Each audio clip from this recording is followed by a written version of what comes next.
আজকে তোমাদের কিছু টেকনিক্যাল অঙ্কর মধ্যে দিয়ে তোমাদের রাজ্যের সিটের সংখ্যার সঙ্গে তোমাদের ভবিষ্যৎ কিভাবে জড়িত রয়েছে সেটা নিয়ে একটু টেকনিক্যাল জিনিসটা বোঝাবো, এবং যারা 25 সালে পরীক্ষা দিচ্ছ তাদের কাছে জিনিসটা পরিষ্কার হবে।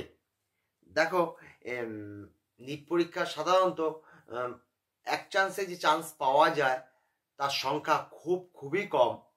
মোটামুটি তোমরা যখন কলেজে ভর্তি হবে দেখবে কারো 2টো ড্রপ হয়েছে, কারো 3টে ড্রপ হয়েছে, 4টে ড্রপও পাওয়া যায়, 5টাও পাওয়া যায়। বেশিরভাগ অ্যাভারেজ যদি করো 3টে ড্রপে হয়। তা বলে তোমরা ভেবো না যে প্রথমবারে পাওয়া যাবে না, একটু পড়াশোনাটা লুজ করলাম, দ্বিতীয়বারে হয়তো হয়ে যাবে। এই লুজ মনোভাবটা কিন্তু দয়া করে আনবে না। যখন লড়াই করতে শুরু করেছো 100% দিয়েই লড়াইটা করতে হবে। কোনো আংশিকভাবে প্রস্তুতি নিয়ে লড়াই করা যায় না। অনেকে কাট অফ নিয়ে জানতে চাচ্ছ, খুব ব্যাকুলতা দেখাচ্ছ যে কি যাবে, কিন্তু কাট অফটা বড় কথা নয়, লড়াইটাই হলো বড় কথা। লড়াইটা তোমার যদি সঠিক হয় তাহলে তুমি তোমার লক্ষ্যস্থানে পৌঁছে যাবে। যদিও আজকে ভিডিওটা সম্পূর্ণ টেকনিক্যাল জিনিস দিয়ে তোমাকে স্ক্রিনে আমি কিছু অঙ্কের মধ্যে দিয়ে জানাবো। দেখো, বইকে তুমি মন দিয়ে ভালোবাসতে যদি পারো, জ্ঞানকে তুমি যদি তোমার নিজের মধ্যে ঢুকে নিতে পারো, জ্ঞানের পরিধি বিশাল, যা অঙ্কের মধ্যে এটাকে আবদ্ধ করা যায় না। ঠিক সেরকম বাবা মার ভালোবাসাও সেরকম, যে যাদের ভালোবাসা তার অঙ্কের গণ্ডির মধ্যে আনা যায় না, কিন্তু অঙ্ক তার নিজের গণ্ডির মধ্যেই আবদ্ধ। ঠিক পড়াশোনাটাও সেরকম, তুমি পড়াটা নিষ্ঠার সঙ্গে করো, অবশ্যই তুমি প্রথমবারেই চান্স পাবে। আজকে তোমাদের সিটের ভবিষ্যৎ নিয়ে কথাটা বলছি কেন, দেখো কিছু টেকনিক্যাল জিনিস দিয়ে তোমাদের বোঝাবো যে আমরা কতটা, মানে ছাত্ররা কতটা চিন্তায় রয়েছে। লাস্ট 2-3 বছর কোনো সিট বাড়েনি, তার প্রভাব কিভাবে 25 সালে আসতে চলেছে সেটাই তোমাদের একটু বোঝাবো। তারপরে কিছু কথা বলবো, একটু বোর্ডের দিকে তাকিয়ে নাও। দেখো, ওয়েস্ট বেঙ্গল 22 সাল, আমি বেশি পিছনে গেলাম না। 22 সাল দেখো, 86,604 জন পরীক্ষা দিয়েছিল, তার জন্য সিট ছিল 3116 জন, মানে 3725। 15% অল ইন্ডিয়াকে দিয়ে দিতে হয় নিয়ম অনুযায়ী। তাহলে একটি সিটের জন্য অ্যাভারেজ ছাত্র, সমস্ত কাস্টের যে অ্যাভারেজ করো, একটি সিটের জন্য 27.8 ছাত্র ছিল, মানে 28 জন লড়াই করছিল 22 সালে। 22 সালে লাস্ট কিন্তু সিট বাড়ে আমাদের রাজ্যে। তখন কি ছিল, 22 সালে 86,600 জন পরীক্ষায় বসেছিল, এগুলো কিন্তু পরীক্ষায় বসেছিল, এবং তাদের লক্ষ্য কি ছিল, 3116 জন, 16টা সিট ছিল, 3116 জন না এত। পরের বছর দেখো 1,01,500 জন পরীক্ষায় বসলো, সিট কিন্তু বাড়লো না, তার কিন্তু দাবিদার হয়ে গেল 32.6। তারপরের বছর 24 সাল দেখো 37.6, 1,17,000 পরীক্ষায় বসেছিল, সিট কিন্তু 1, তাহলে 37। তাহলে একটা জিনিস লক্ষ্য করো, 27, 32, 37 প্রত্যেকবার 5 জন করে বৃদ্ধি পাচ্ছে একটি সিটের লড়াই করার নিরিখে। এবং 25 সালে আনুমানিক সেই 10 যদি হয়, 16-17 হাজার করে বাড়ে, তাহলে কিন্তু সেটা 43-এ গিয়ে পৌঁছাচ্ছে। মানে একটা সিট লড়াই করতে কতবার, যেখানে 37 ছিল বা 43, এবং সিট যখন লাস্ট বাড়ে 22 সাল থেকে দেখো আমাদের পার্সেন্টেজটা বাড়লো 54 জন, যেখানে 100 জন পরীক্ষা দিয়ে দিত, সেখানে হয়ে গেল 54। মানে কিভাবে ডেভেলপ হয়ে গেল দেখো, মানে 50,000 ছাত্র বেড়ে গেল। এই 86,000 থেকে 1,34,000, মানে 25 সালে 1,34,000 হবে, প্রায় 50,000 ছাত্র বেড়ে গেল, কিন্তু সিট বাড়লো না। তাহলে ছাত্ররা কিন্তু ভালো চাপে পড়ে গেল।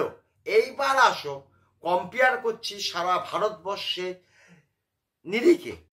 19 সালে দেখো 15,19,000 725 জন পরীক্ষা দিয়েছিল সারা ভারতবর্ষে, কিন্তু 31,483 জন পরীক্ষায় জন্য সিট বরাদ্দ ছিল। 48 তার ভাগ করলে 20 সালে দেখো 15,97,000, তখন করোনার পিরিয়ড ছিল, তখন কিন্তু 33,893টা অল ইন্ডিয়া সিট ছিল। গভর্নমেন্ট মেডিকেল কলেজের কথা বলছি, 47 কিন্তু হলো।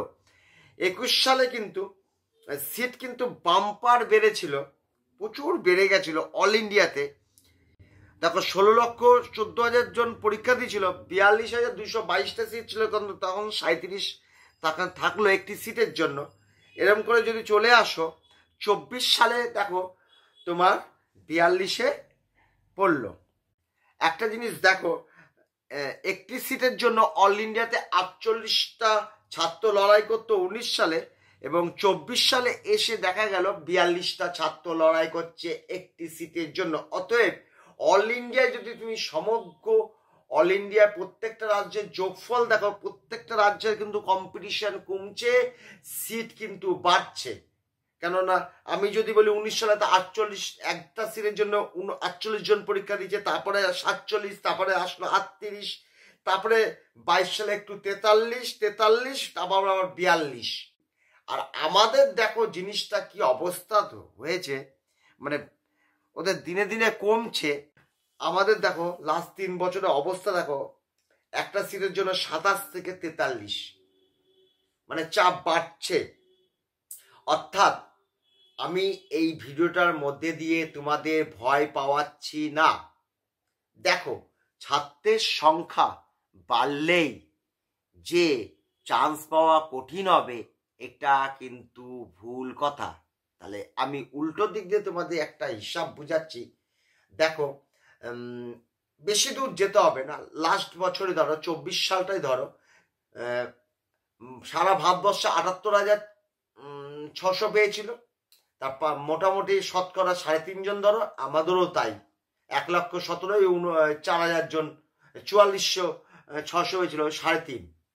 এবং তার আগের বছর দেখো সারা ভারতবর্ষে, মানে 23 সাল, সারা ভারতবর্ষে 29,350 জন 600 পেল, 1.55 বোধহয় সম্ভবত হবে, ভাগটা করে দেখে না, আমাদেরও তাই 1.6। তাহলে ছাত্র আমাদের বেড়ে যাচ্ছে, কিন্তু আমরা কিন্তু যদি চাপটা আসে এই কথা তুমি যদি ভাবো, কিন্তু তা নয়, কিন্তু 600 কিন্তু বাড়ছে না। তার মানে কি কম্পিটিশনে এরা নেই। অর্থাৎ এটাই আমি বোঝানোর চেষ্টা করছি যে লড়াইটা কিন্তু প্রথম 50,000 অল ইন্ডিয়া র্যাঙ্কের মধ্যে হয়।